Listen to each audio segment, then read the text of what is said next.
Calling from a 646 area code. Who's this? Where are you calling from? Hi there. It's Lee the Boomer from the formerly middle-class Stuyvesant town. I have to say, Sam, that your speculation about wars to test in the United States is all about profit. And the other thing I wanted to briefly say is I believe that the forces behind Joe Biden are quite aware of his shortcomings, shall we say. And I kind of wonder if maybe there's going to be a bait and switch come the convention, and maybe they'll just stick in Sherrod Brown as the nominee. And I think Sherrod Brown probably can go against Trump a little better. Why do you think Sherrod Brown? Why Sherrod Brown?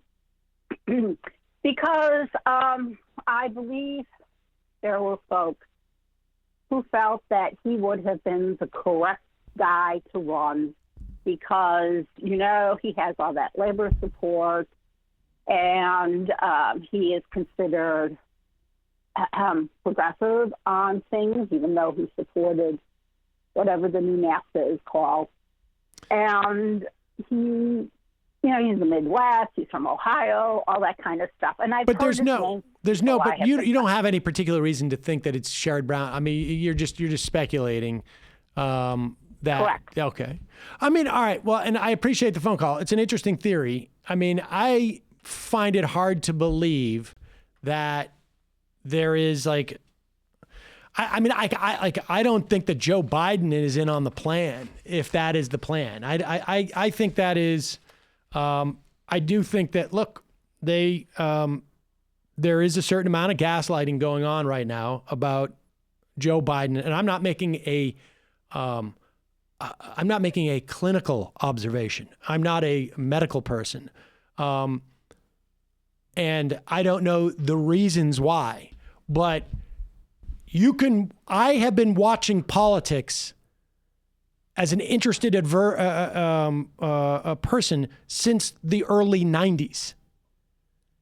I have been observing politics as someone who's made my living observing politics for 15 years. I remember doing sketches about the Anita Hill hearings. I was taking photographs of my television of the Anita Hill hearings, in which Joe Biden was chairing the committee. I am familiar with the way that Joe Biden has functioned in society. I can tell you, I never heard a word about his stutter until this year. He's run for president when I was able to vote 2 times prior to this one. I also can tell you that I am on various listservs with all sorts of reporters, and many of whom are ideologically aligned or don't necessarily have a problem with Joe Biden from an ideological standpoint, who have said things to the effect of he's lost a step. I can tell you that I have had off-the-record conversations with elected Democratic officials or lawmakers who have said things like leaking oil about Joe Biden. These are not new observations. This has been since day one. Here is a compilation from November 21st. Yeah, this is from 6 months ago. Morning Joe's panel noticing it. There are growing concerns among Democrats, Corinne, in terms of whether he's up for this. As Joe and I was just saying, that the pace is only going to pick up. The campaign has largely, other than these debates, kept him out of a lot of big public moments in the public eye. Yeah. What are you hearing in terms of Democrats' concerns about whether Joe Biden's simply up for the job? Yeah, I've heard that. I've heard that they don't know if he is going to be. This is the folks in my circle, right? The folks who are doing this behind the scenes and wondering, can he do it if he becomes a nominee and he's up against Donald Trump. This was his opening statement. Well, look, the next president of the United States is going to have to do 2 things. Defeat Donald Trump. That's number 1. And number 2, he's going to have to and be able to go into states like Georgia and North Carolina and other places. One, that Donald Trump doesn't want me to be the nominee. That's pretty clear. He held up aid to make sure that while at the same time innocent people in the Donbass are getting killed by Russian soldiers. Secondly, I found out that Vladimir Putin doesn't want me to be president. All right, so of course, Willie, he's struggling there. He's closing his eyes.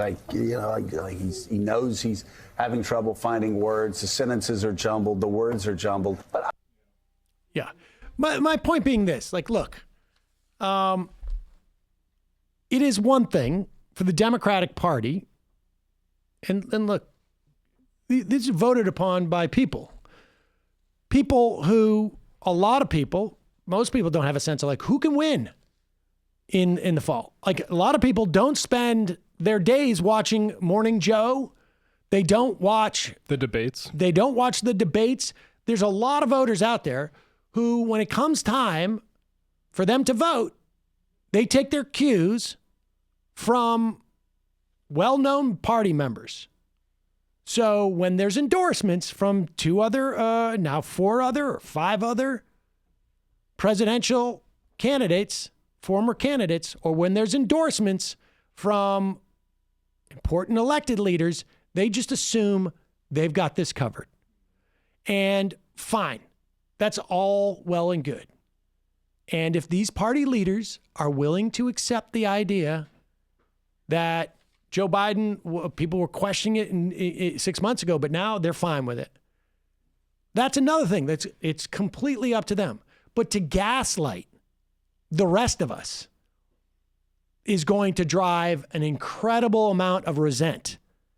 To pretend and try and set up that, like, oh, you're out there. Now, yeah, people were sending around a video of this speech. Do we have that video of this speech that Dan Scavino, Trump's one of his campaign managers, something is sending around? It was cut off too early. Fine. People want to say like that particular video tape is, misrepresents what he said in that it cut off too early. Fine. But the idea that articulating that Joe Biden has lost a step is going to somehow enable Donald Trump is absurd. The reason why people are raising these concerns is not because Donald Trump is going to go out there and say, hey, Joe Biden's lost a step. Do you really want a president who's lost a step? That's not going to be the problem with it. He might do that, though. He might do that, but that's not going to keep anybody from voting to Joe Biden. The problem is that Joe Biden's lost a step, and that all the things that you need to do to win presidency may be problematic and too troublesome for him to do. That's the problem. Not that we're, now he could get lucky. He could get lucky. We could all get lucky if Joe Biden's the nominee and the convention gets canceled and the debates get canceled. And basically he can say, we're not going to have big rallies because that's dangerous for our followers. I care about coronavirus, and I'm not going to subject the citizenry to this. We're going to do this campaign in a different way, aware of the policy problems that we have. That could actually happen, and that would actually be a benefit for a guy. But you can take a look at this tape. We're not going to do the cut version. We're going to do the one that is just the uncut version. Here is Joe Biden. Full video. Here we go. Democrat, join us.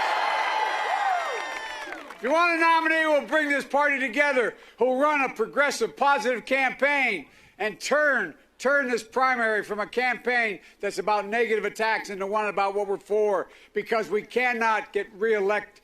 We cannot win this reelection. We can only reelect Donald Trump if, in fact, we get engaged in this circular firing squad here. It's got to be a positive campaign, so join us. Okay, so he finally, he tries to get into the moment and raise the crescendo, and then he sort of he gets too overexcited, and then he pulls himself back. But this narrative is out there And really, I just don't think the problem is that Donald Trump's going to go like, he's sleepy, Joe. I just don't think that's the problem. I think the problem is he is sleepy, Joe. Like, I don't think Donald Trump pointing it out is going to be the problem. I think the problem is, unless there's some intervening event like coronavirus keeps it from being a normal campaign where, you know, he has an excuse not to fly around and can somehow sort of jujitsu that into like, I am being the responsible one. And that becomes the media narrative. And the media narrative is not like Joe Biden's only doing one campaign event a week, not because of the coronavirus, but because he physically can't. I think that'll be fine. I just don't think that Donald Trump has the credibility if there is another narrative out there. But if that's not out there, the fact that he may not be up to this is going to be a problem. Yeah, it's legitimately frightening. Like, I'm not just concerned trolling when I say that. Of course. Like, the forces behind Joe Biden are knowingly committing serious political malpractice right now because they know that they'll be fine if Biden loses to Trump. Whatever worse effects a Trump administration would have than a Biden administration will not fall on them, and they will still have jobs in the Democratic Party. Whereas if Bernie wins the primary, they may not. And I think there's also a percentage of people who genuinely believe that Joe Biden at 80%, 70%, 60%, wherever he's at, is a better bet to win than Bernie Sanders is. I mean, I think that perception is probably informed by a misunderstanding of what's going on in the country, and what the dynamic is. But that's the bet that I think some of them sincerely believe that he has a better chance of winning. Some of them sincerely believe that they like his politics more. They may, feel the urgency less because of their ideology and whatnot. I don't think they're, and I think that's the case. But nevertheless, like, it is political malpractice to have a nominee that is leaking oil.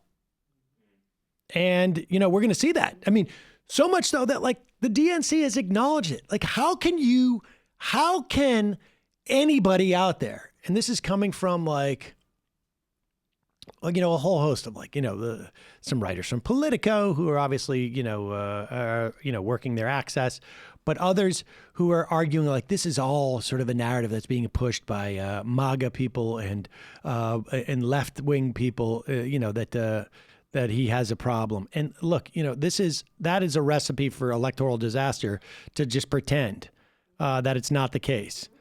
Yeah, like, we're still having the primary. They're talking about it like we're doing the general election right now, and we're not. And look, we can ignore the fact that he's got these problems during the general election, but that's not going to make them go away. It's not going to make him be able to do more campaign events. It's not the saying of it. It's the actually look at, here's the story. This was in the Hill in August 15th. Biden has a tendency to make blunders late in the day, his allies say, particularly after a long swing on the road like he had last week in Iowa. They say something needs to be done to give the candidate more downtime as the candidate intensifies in the fall. The campaign intensifies. Now, he's won the primary, or at least he's won so far. He's winning in the primary without having to do much campaigning. But yeah, the less the better, it seems. I mean, maybe that's the recipe. But it is a concern. Sure makes you feel confident. That's what I'm saying. But this is not by any means over yet. No, I'm not saying it's over, but I'm making an argument that, like, if you're worried about somebody winning, you're voting in Washington or Michigan, or you're voting in Missouri or Mississippi, Idaho, North Dakota, and you're concerned about the candidate being sort of like up to this massive challenge, this is something you should be thinking about.